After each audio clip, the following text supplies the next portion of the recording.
On this episode of Our First Year, we have two discussions about how to still get involved or find our people midway through the year.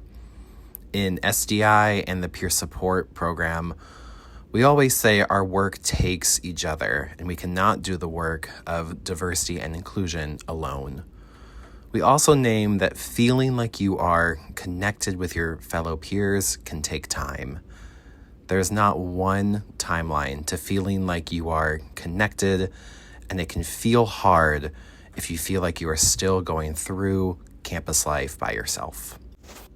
We hope you enjoy this episode. Hi, I'm Mar. I'm one of the peer support mentors at SDI, and this is the First Year Podcast. Today's topic will kind of be about getting involved midway through the semester. Today I'm joined with... Hi, my name is Eli Denard. Your year, what's your major? Oh, yes. Yeah. So my year is 2000. I graduated in 2025 in the spring, and I am an arts management major with a performing arts concentration. Yes. Just kind of getting started. What are your role kind of on campus? Oh my gosh, which one? How much time do you have? No, I'm kidding. So my role here is I am the programming intern for student activities, which means that I put together a wide range of events, of campus tradition events, such as Wicked Week, Winter Wonderland. We have Manifest, which is our annual big arts festival at the end of the year, which I'm so excited for. And I also help out with the student programming board, where they actually also put together student events as well, such as drag show, Biggest Mouth, Big Mouth, and also they also help out with Manifest as well. So Yes. very excited. I love that. Yes. I know a lot of the times around midway through the semester, students can feel very isolated and alone and just feel like they want to get more involved, but it's that awkward stage, is it too late? Can I still get involved? So what's some advice that you kind of have for people who want to get involved midway through the year? You know, that has actually happened multiple times throughout these 4 years that I've been here. A lot of people, they want to find their people, and they really want to get involved, and sometimes they're kind of scared of getting involved because they're just you know what, this is my last year. I did not know that there was a lot of these things happening. I feel like it's too late for me to get involved. I want to say that it's never too late whatsoever. Love that. I want to say my advice is really just get yourself out there, get a part of so many different clubs and organizations. If they don't know where to go, they can definitely come here to the Student Center on the second floor at the Student Engagement and Leadership Office. And they can definitely speak to our Student Organization Council, where they can actually help them out, find which organization and which club they would like to be a part of. And if they don't see any type of organization or club that they would like to be a part of, they can also make their own club as well, which is amazing as well. I am a big networker, so I'm always telling people to really just network. Don't ever be scared to talk to somebody. If you want to really reach a certain goal and to be somewhere, definitely go for that. If you see somebody that you really look up to, don't think that, what, they're all the way up here and I'm all the way down here. No, it's never that case whatsoever. Mm-hmm. So if you want to speak to them, definitely speak up. Closed mouths don't get fed. Yes. So that's my advice to every single person here at Columbia. I love that. Yeah. I know personally for me, my freshman year, I didn't really get involved till November. And I was already very nervous. I wasn't really connecting with my peers. Mm-hmm. And I remember just one day I literally messaged someone I met 2 times. I was like, hey, are you going to BSU? And they were like, yeah. And I was like, can I just come with you guys? And from there, we've been friends since all 4 years. And I really love that. So are there kind of some other organizations that you kind of want to highlight or think would be good for kind of getting started if you're kind of still wary about joining club? Of course. So I was also a part of the Black Student Union. So the Black Student Union is also one of our oldest and largest organizations here at Columbia, which is amazing. It's basically for people of color to actually come together, for it to be a safe space. And I do also want to rep that, you don't always have to be a person of color to be a part of BSU. You Yes. can also be an ally. If you have a friend that goes to BSU and you really want to go, you can definitely go and Yes. support them. So, they are amazing. I was also on the executive board with them a couple years ago, and just recently I just applied to be like the vice president for BSU again. So yay. I'm very excited Full to see what happens. circle. We'll see what happens, but I like to rep them. I also want to rep the student programming board once again, because I've been with them since freshman year all the way into my senior year, and we are just like a big happy family. They are amazing people to really to be a part of. And it's like, if you ever want to put together events, if you ever want to do anything with like production, backstage, or if you do anything with music, and the student programming board is exactly that. You can definitely like go to them, and we put together so many different like one of the some of those events. Another one I would definitely like to represent, because I've been through so many. Yes. It's not a bad thing. is the National Society of Leadership and Success, where they actually help you to network and actually build your career and build your team of business people. So they're amazing people, and they actually show you which steps to take in order to grow your business or grow your career. And I was also on the executive board for that too, but that's Do everything. I do everything. But those three are like a big highlight of mine, and whoever wants to get involved, I say definitely check out those three. And if those three are not for you, then like I said, you can always make your own. Yeah. And yeah, it's great. I love that. And kind of just leading into our last question. Was there kind of like any stories that you kind of want to tell? Like, you got involved in something and you were so nervous about it, but actually became maybe like one of the best opportunities of your life or college career. Yeah, absolutely. So this is actually a little bit of a story time. So it was my freshman year. I was literally like everybody here, where I did not get involved. I didn't know anybody. I thought that I was the oldest out of my whole entire class, because as of right now, I am 26. And back then, I think 23, and everybody was like, 18, 19. I did not get involved. I did not find my clique. So my freshman year, I literally just did what everybody else did. I just did my assignments, and then I just went home. Mm-hmm. But I really wanted to change that. And so what I did is that I reached out to so many different I reached out to my academic advisor, and then I spoke to multiple faculty members. I emailed certain people, I called certain people, we had Zooms, and they really want me to they gave me the resources of how to get involved. And so that's how I knew about the student programming board. I actually volunteered with them throughout Manifest of my freshman year. And they just saw the potential that I had, my work ethic. And so the advisor from the student programming board, they offered me a production assistance job to work commencement the next day. And so I did that. And then they said, "Oh my God, you're great. Let's have you on Sunday as well." And I was like, "Sure." After that, probably a year has passed. I got involved as like an engaged leader, where I welcome thousands of incoming students into Columbia. And so I did that. And then throughout that next year of my sophomore year, the president at that time, the former president, Jewel Baker of the Student Programming Board, she recommended me to put in my application for this programming intern position. And so just maybe a few days later, I actually became the programming intern for student activities.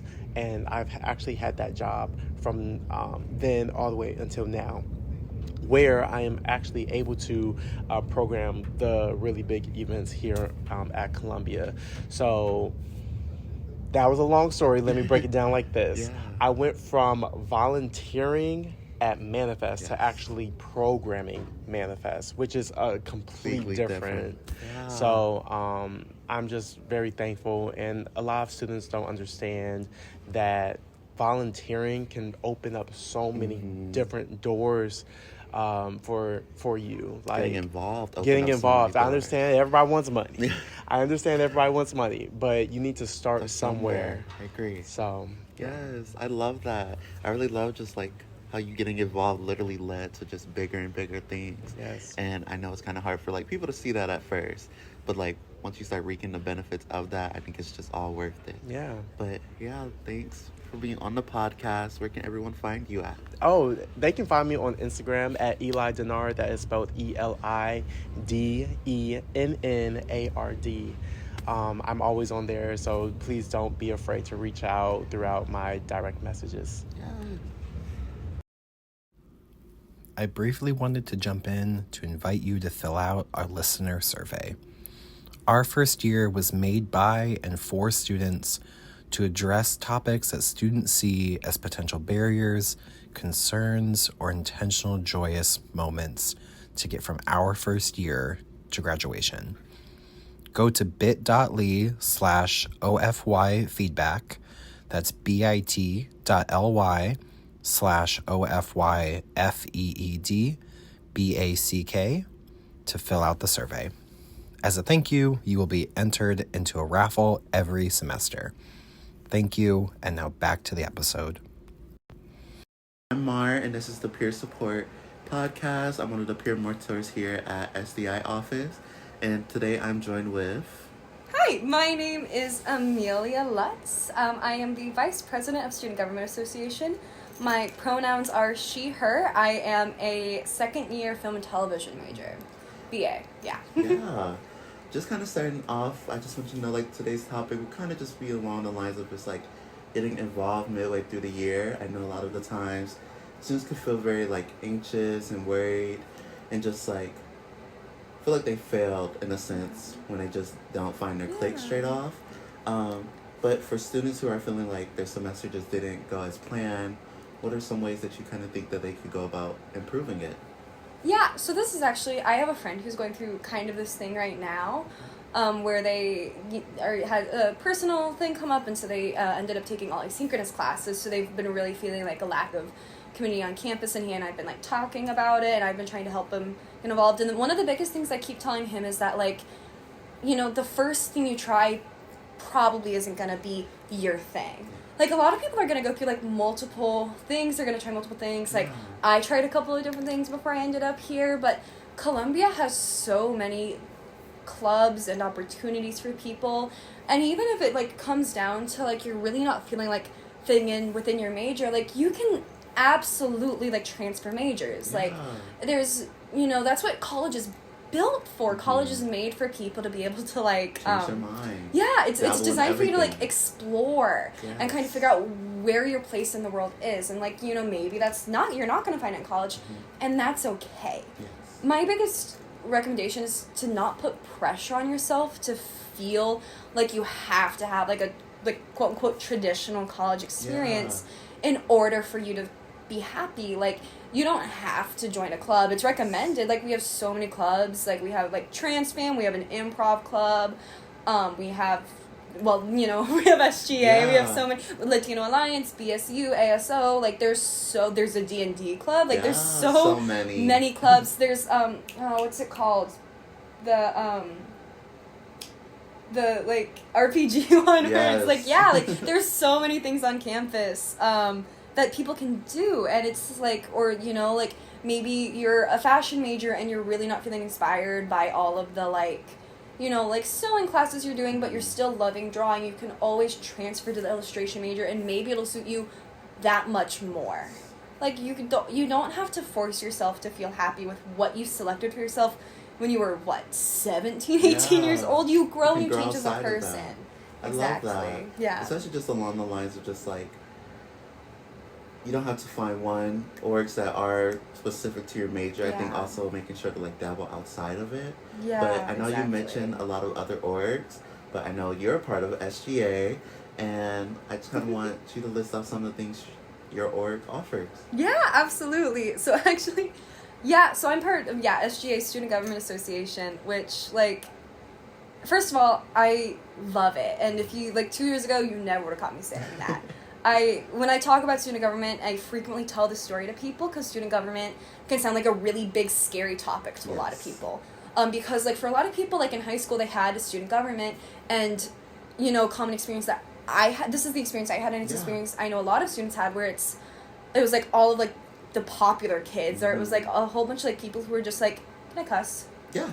It was just a whole bunch of people who were, like, just downright assholes, like, and they just, like, weren't the kind of people that you would turn to in a time of need. And so when I first started student government, it was actually kind of at, like, the encouragement from my mom, because my experience in high school, it was full of just all of these people who were just, like, genuinely some of the worst fucking people I've ever met. Like, they were truly just, like, not kind. They weren't, like, they weren't really serving the community. They were serving, like, themselves. And granted, I went to, like, a small town high school. Like, that's, of course, the kind of people you're going to find there. And so, like, coming here and being, like, hearing about our student government, my mom kind of encouraged me to, run for a Senate position. I had no idea anything about it, no idea what I was doing, no clue how it worked, and I did it, butchered my speech. Oh, it was so bad. You did fine. But clearly I did okay enough because I was elected. And it is, I say this, it's one of the best decisions I've ever made. I've met all of, like, my best friends. Most of them I met through student government. Like, I got to meet you through student government, and I love being with you. Morgan, who's my best friend in the entire world, like, I met her, like, we grew close because of student government. And I think that's, like, the main thing student government offers people is, like, that sense of companionship in a way that's, like, not forced. Yeah. Like, because, you know, you're...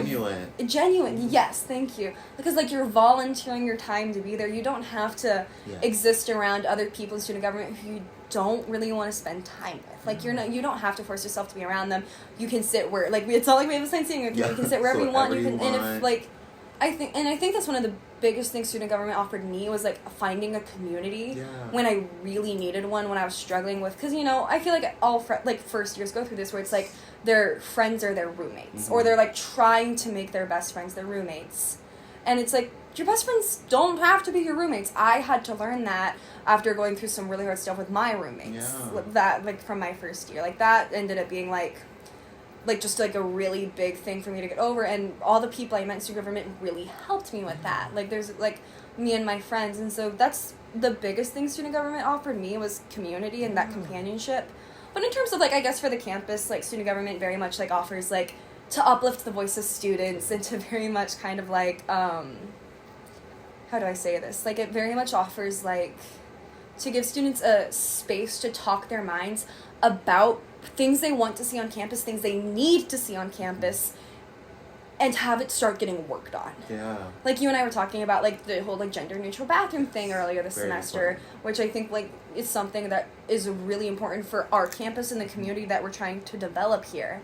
And so it's, like stuff like that. Like, you can bring that up to, like, your friend and your, like, I don't know, illustration 1 class. But that doesn't always mean that it's going to be able to be, like, taken into initiative. And that's why I think, like, student government is so important for people to learn about, is because, like, you say that, and then, you know, you pull up to Empower Hour with Aisha, there's Tuesdays from 4 to 5, and she'll be like, hey, like, that's a really cool idea, let's work on it. Or they can schedule a meeting with, like, one of the e-board members, and we'll be like, yeah, hey, we hear you, let's work on this, let's see how we can, like, make this happen for you. And I think that's one of the things that student government really does, is, like, taking the feedback it hears from the student body, or, like, just from people coming in to voice things, like, voice concerns about things going on campus or opinions, and it takes it and then it amplifies those voices, either in terms of an initiative or creating spaces for people or events, or, like, even just, like, telling administration about things going on amongst the student body so administration can address them. Yeah, I love that.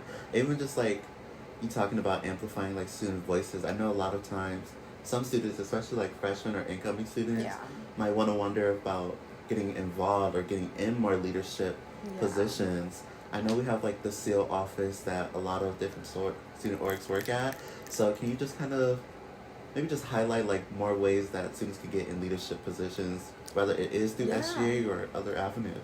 Yeah, absolutely. Well, yeah, always people can come into SGA. We have our general meetings from 5 to 6 on Tuesdays in the boardroom second floor of the student center. And you know, like, we currently have only one senator position open for third-year senators, but people are always more than welcome to come in and like look at being like a student rep, or even they just want to like sit in and hang out with us, or they can again like show up to Empower Hour with Aisha, and like that's again like from that 4 to 5 on Tuesdays in the loft, and they can always like get involved through there. But I think can you tell me just a little bit more about like that student rep position? Yeah, absolutely. Like student reps, what they do is, so first I'll explain what a senator is. Yes. So senators represent specific groups on campus. So we have a senator for each of the academic schools, so we have all 8 of those, and then we have senators for different communities on campus. So like my first year when I was a senator, I was the LGBTQI plus senator, which I loved. It was such a great experience for me, and I really loved, like, I met so many amazing people, got to work with so many amazing people on it. Me and the library, we buddies now. I love that. Library, we're locked. I heard way too many crazy stories out of that. But that's a crazy story for another time. Next episode. But so the senators, so like, yeah, we have LGBTQI plus, we have senators for like first year students, second year students, like we have one for the SDI office, like SDI on campus, and student workers. And I'm like, there's so many others. I'm like sitting here like trying to list them all. I'm like, that's, yeah. So yeah, we have so many like spaces for that. And so that's what a senator is. They represent those specific communities. Student representatives or student reps, they represent the student body as a whole. So they don't have a specific community they represent. They just are amplifying the voice of students across campus. And so I actually typically will not argue with people, but like make it really known to people, my opinion is that I think the student rep position into the SGA is the most important position that there is, because you can really, like, as a student rep, like, you don't, like, maybe you hear something from like a black student in your class about having a problem with one of their teachers who's being kind of a bigot to them, like, which is not okay and should not ever be in an educational setting. And maybe they're hearing someone talking about someone's venting to them, and they can turn it over to SGA and we can talk about it as a group and be like, hey, how do we handle this? How can we help this student? Even if it's just like bringing that concern brought up like at the student up to the people who need to hear about it. Like that, like there's, or like even if it's just like helping a student like find a way to like withdraw from that class and enter a different one. Like there's so many ways that we can help people with that. But, or the student rep like can very much just kind of like voice opinions on stuff, especially like, you know, like all the news that's been coming out recently about like the curriculum changes and tuition increase, like, all of that. Like the student reps, they come in and they are able to voice their concerns or opinions about it to the faculty, to the administration, or to us, and we are able to kind of like have those conversations with them. And then like especially in terms of the curriculum changes, because I know that there's been a handful of misconceptions about it that are just like, because I'll be frank, the administration didn't explain it super well in like the email, because it's an email. Emails are always full of a whole bunch of business jargon. It's so much jargon, and it's like you have to read it, and then it's like sometimes they're extremely long, and no one's gonna read a business jargon email that's like 15 pages. Well, that's for an assignment. That's not happening. No. So it's like then it's always like we can talk to the student reps, or they hear it from administration broken down into an understandable language or an understandable level, and then they can always talk about it with other people. And so getting involved as a student rep, I think, is insanely important. Like, if you're interested in student government, especially when the Senate is, like, full or close to full, just being part of the student rep side of everything, you can always just kind of, like, still voice your opinion. In fact, I encourage student reps to voice their opinion, sometimes even more than senators, because senators really are voicing the concerns of their community. Student reps are talking for everyone. I love that. Yeah. Thank you for sharing all of that. Absolutely, yeah. I feel like I've learned way more. Some of that information was new. I love that. But thank you for being on today's episode. Absolutely. Thank you so much for having me. Of course. Where can everyone find you at? Well, if you want to send me an email because you have something going on that you want to bring up to student government, you can email me at sgavicepresident@colum.edu. So it's the letters SGA. I'm not going to be spelling vice president, but SGA, vicepresident@colum.edu. If you want to just find me on my socials, my Instagram is Amelia C. Lutz 51, and that's where you can see a lot of, like, I do like post about a whole bunch about some stuff student government is doing, but I also like do fashion and film, and you're always welcome to kind of like check out that kind of stuff I'm doing on there. So yeah, thank you so much for having me. This was so much fun.